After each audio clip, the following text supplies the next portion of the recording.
obviously this will be your first actual Olympic ever, but Yeah. since with what we got going on right now, obviously it's horrible times. Um, I read that they're going to postpone it till 2021.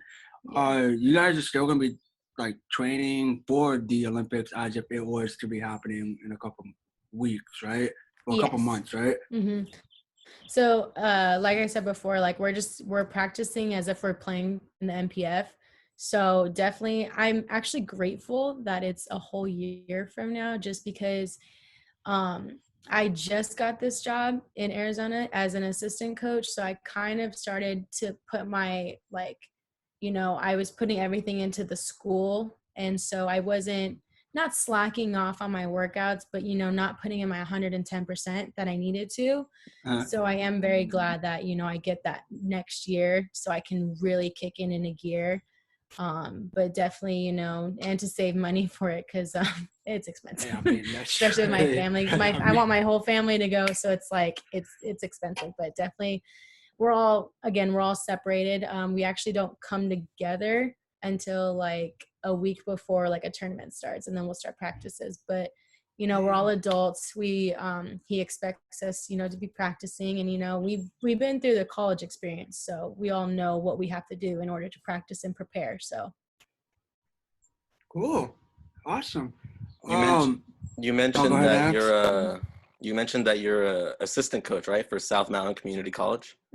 yes. What persuaded you to go the coaching route, if you don't mind me asking?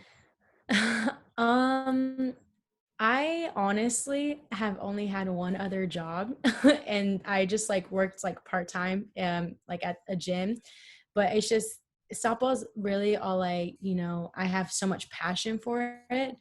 And so I feel like I'm still young, so I could still educate young women, especially like at a community college where it's like it's just 2 years and then we can, take you to that next level.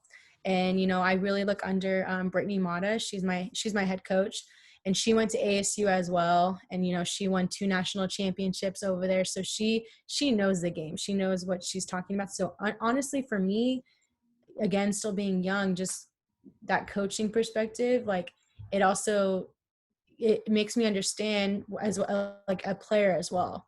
Like I understand both sides, and I can take what I do coaching, I could take it on the field as well. So I'm still learning. Like I'm 24 years old, and still there's sometimes where I don't get why we do that play, but then again, from a coaching perspective, I can see the different angles, and I can ask questions.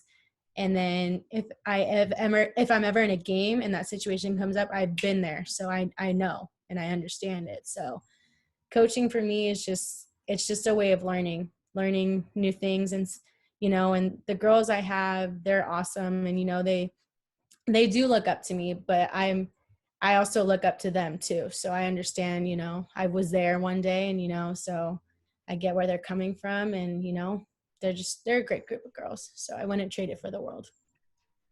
Awesome, and I assume that you are all having like Zoom conference calls for Yeah, the upcoming season as well. So. It's crazy just trying to get all, like, because obviously we want the same girls back next year because they get the extra year of eligibility, but then you also want them to succeed. You want them to move on to the next level, so you can't be selfish, but you have to understand. So we just talk to them, especially the seniors, well, the sophomores, we talk to them and just see what they want to do. But yeah, definitely Zoom calls, I always say they're crazy. They're just crazy fun. I'm the type of person that I like to have fun on the field. I'll be serious at times when I need to be serious, but at the end of the day, you play the game because you love it. And, when you're so stressed out, you don't do good.